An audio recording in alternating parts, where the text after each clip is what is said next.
Welcome to Dance and Style. My name is Desiree Monet, and I'm a dancer here in LA. Why you gotta act so naughty? Oh, nana. I'm about to spend all this cash. Hi, welcome back to Dance and Style. Today we're going to do a story time. Now this story time is about me moving to LA. So if you want to hear more, stay tuned.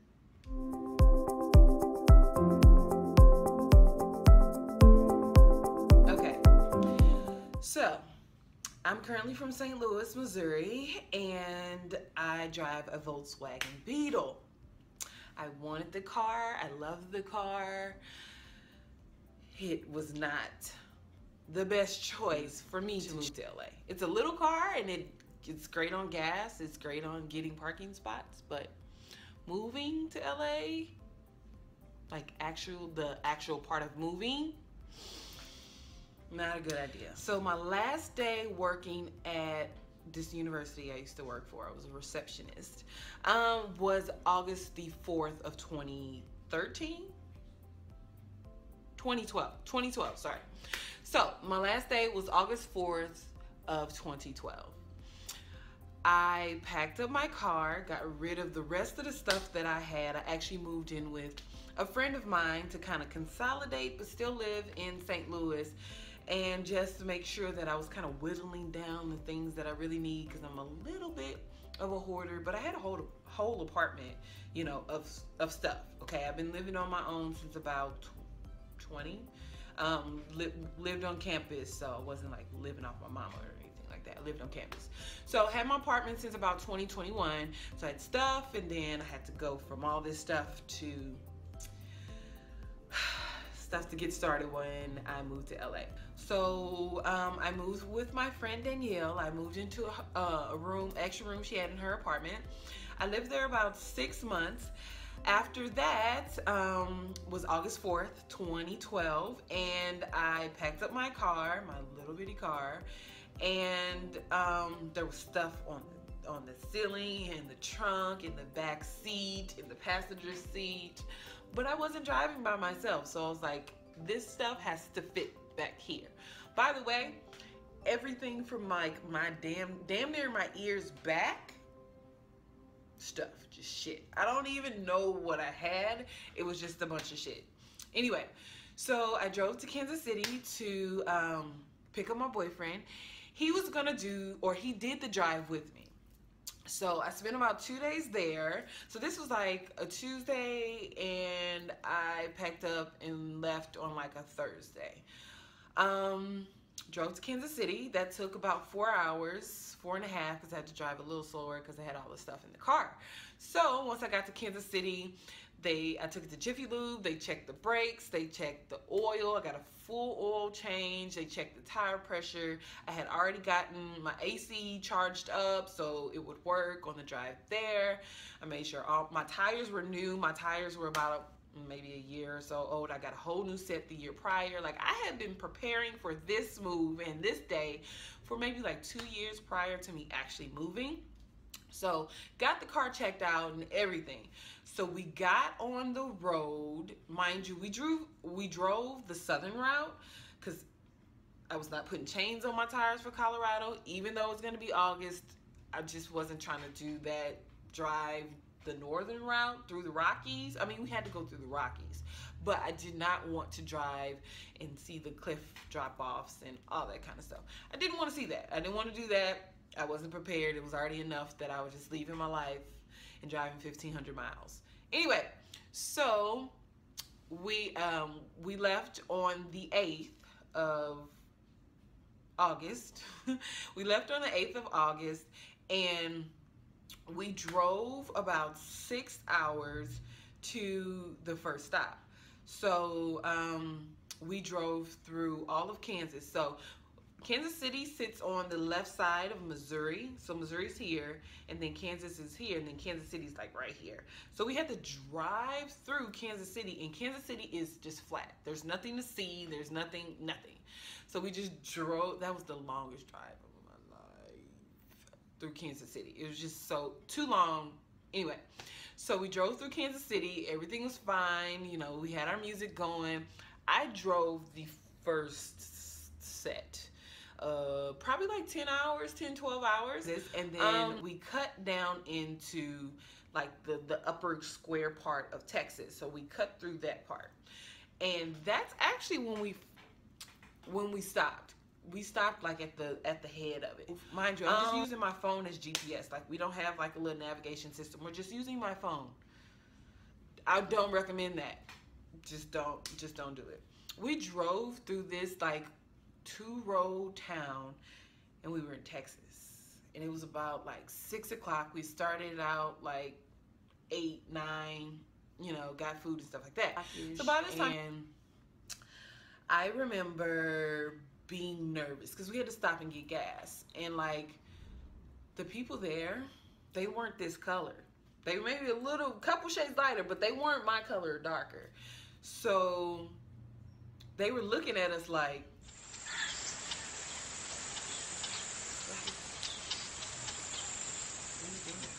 who are you? Why are you here? Like, that was the vibe. And I didn't get out the car. My boyfriend actually went and got the gas, paid for the gas and stuff like that. And I'm in the car like, can you hurry up? We're in Texas and they're looking at us crazy. Like, I don't know. It was a weird, like, cactus, tumbleweed type town. Like, it just was a bad vibe. And I was like, you know what? I'm not trying to end up on some TLC show in a bag, chopped up, so, or hanging from somewhere. We just didn't want those problems. So that kind of how it started. We get through Texas, so then we had to go through Oklahoma, and then we actually stopped in for gas, and it was a little bit outside of Oklahoma. We passed through Oklahoma for a little bit, and then we were in that northern little spot is where we stopped, and it was Hartley County of Texas. So if you look up Hartley County, it's nothing. So it just looks crazy. It doesn't have anything in it, and it just wasn't good vibes. So we got through Hartley, we got through Texas, and then we got to go through Oklahoma first. So we went through Kansas City, or Kansas, and Kansas is when we hit that big storm. That storm, I was crying. I was scared while I was driving because, you know, I'm not used to this state. I don't know how the weather is. When it's huge clouds and it's raining really hard, that means a tornado. That means get your ass inside and get under something, go in the basement, whatever, get inside. So we're in my car, my little Beetle, in my car, and it's thundering. It started hailing too, and we were under this little closed down motel in New Mexico somewhere, and I was literally like, should I turn back? Should I go back? This is what was going on in my mind. I'm like, we're halfway there. We haven't even made it to our hotel because we were stopping in between the getting to LA, because it's a 24-hour drive, literally like 24 hours. But nobody was trying to do that in one day. Like, who? No. So we are in the car, it's raining, it lets up, and I'm just like, forget it. I'm driving. I don't care. I did all this. My shit's packed up. Like, I have nothing to go back to. I don't have a job. I don't have anywhere to live. I mean, I could have gone back and got a job, blah, blah, blah, blah. But I burned all my bridges behind me. Not literally, like, I left on good terms, but I'm just saying I didn't have anything to go back to. So I'm like, just forget it. Just go. It was like this layer was like peeling off of me of like being scared and like your life is starting, yay, and cry because that old life is gone, it's dead, it's not coming back, all that kind of stuff. So we drove through through New Mexico, and then we stopped in Albuquerque for the night at a hotel. By then, my car started to sound funny. I have a Volkswagen, by the way, just to give you a heads up of what is ahead. So, but we were so tired. We had been in the car. We had been driving. At this point, I think we were maybe 10 or 12 hours in. And, you know, there's only so much music you can listen to. There's only so much conversation you can have. And, you know, we were tired. When we got, and it was dark once we got to New Mexico, Albuquerque to be specific. We got in the hotel and it was lights out. There was no, oh babe, hi, no, shower, bed, just period. So we spent the night in Albuquerque and we got on the road the next morning bright and early. We ain't got gas. Mind you, we probably stopped prior to getting out Albuquerque maybe 3 or 4 times because he didn't know where the gas stations were, neither did I. So every time we saw a gas station, we stopped. Even if I had half a tank, we stopped. He was not playing that. We weren't doing that. We weren't getting stuck on the side of the road in my Volkswagen Beetle. Just not a cute thing to do, not a fun thing, not something, you know, because you're out on the open road in August. No one's out there. So if some shit goes down, it's going to take a while for people to get to you. So, so we stopped a couple times prior to getting to New Mexico. So we got up the next morning, refreshed, sort of, still tired, and got on the road again. So we were on the road for maybe like 4 or 5 hours. We stopped a couple, maybe once or twice. This is when the terrain really started to change. We started to see less green. The road started to wind a little more, and then the road started to go up just a little bit. Not too much, but you could tell you weren't in the plains, you weren't in the flatlands. You know, if you went to school, you know about geography in the flatlands, like the Midwest, you know, that little area is just completely flat. You're just driving. At this point, we're getting closer and closer and closer to the mountains. So the terrain is changing, and you can see the desert. So imagine someone who's been to California a few times, Chicago, been out the country, you know, but it's, you know, it's a beach. A beach is a beach, you know what I mean? Sort of. I'd never seen the desert. I've seen pictures, of course, but never with my own eyes. The terrain of Arizona is crazy. It's literally like what's the new TVs, UHCs, UHVs? It's literally like that. The mountains, we hadn't even gotten to the mountains. The terrain was literally like stacked. And it's these variations of pinks, peaches, browns, reddish browns, orange browns. And literally it's like boom, boom, boom, boom, boom, boom. All in the distance. And it's vivid and it's bright. And it's so much to take in. It's until you see the terrain of Arizona, you won't understand what I'm saying. You can probably Google it and see. But when you see it with your own eyes, it's so much and it's a lot. It's a lot. So trying to drive and pay attention to the road, because I was driving, because my babe was not having it. He did not like, because it was like drop-offs. Like, I thought we avoided that by going the southern route. Nope. And like, it's these drop-offs, and then you see the depths and the different depth perception. It's just a lot going on visually, and I'm trying to drive during the day. And then I have all this stuff behind me, and I have another life in the car, and then I have my life, and then I'm in this packed down car. Okay? And I don't freak out. I'm pretty good under pressure, but that was a lot. So it starts getting dark and we're driving. We hit a little bit of traffic. There's some construction. All of a sudden, I'm going on the gas a little bit, and then I push on the brake.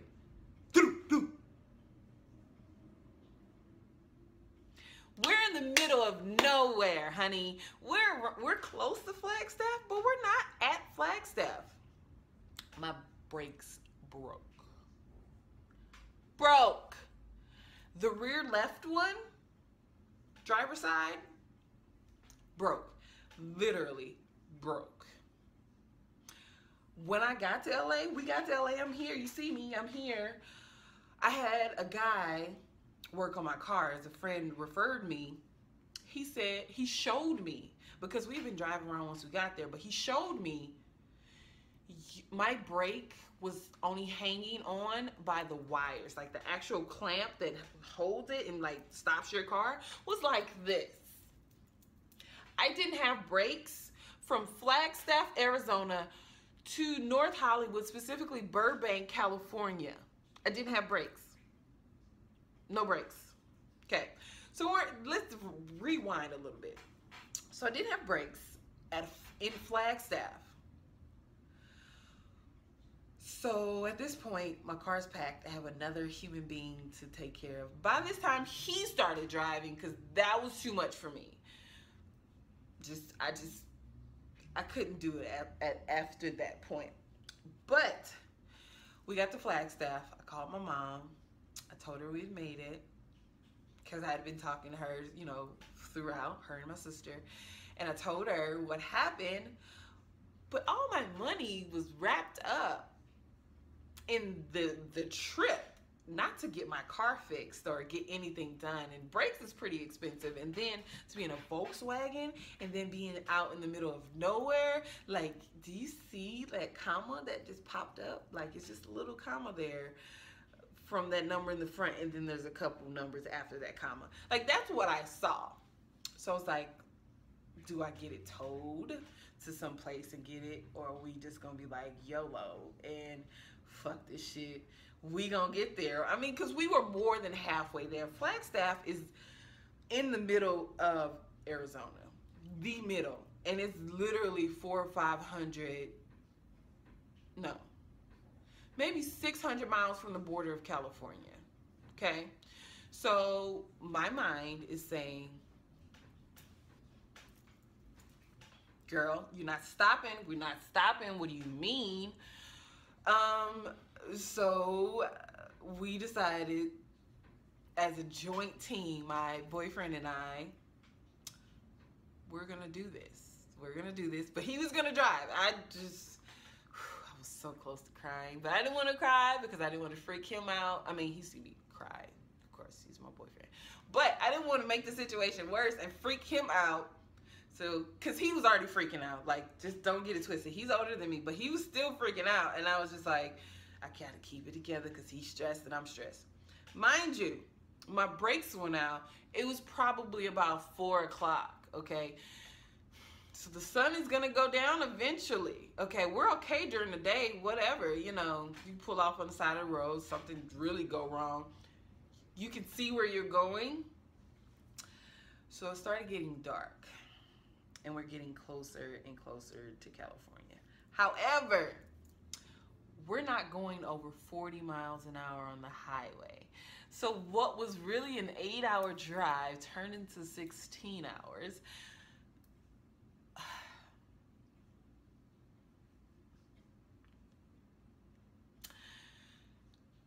We were in the car for 16 hours.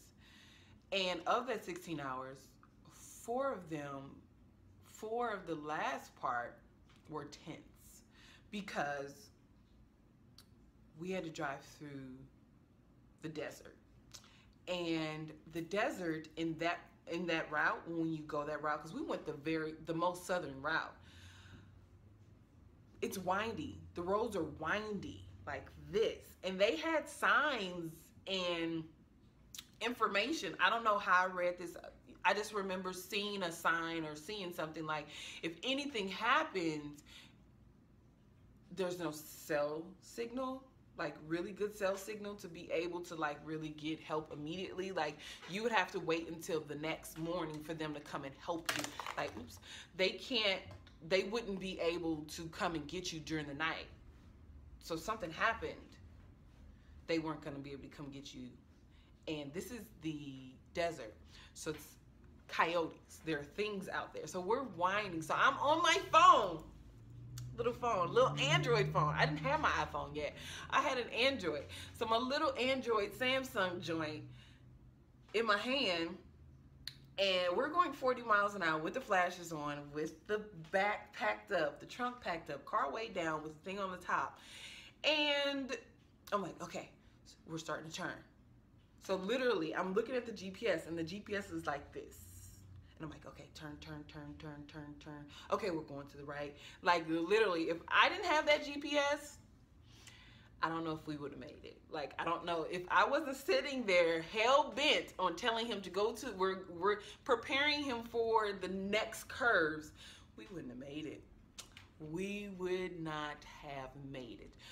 We were scheduled to check into the hotel in Burbank at, we drove into the 5 because we were already in California. I didn't realize, I didn't know, he didn't know either. Who would know that we would be in California and still be in the desert? Like, I didn't know this. I didn't understand or get that California is desert climate. It's desert terrain.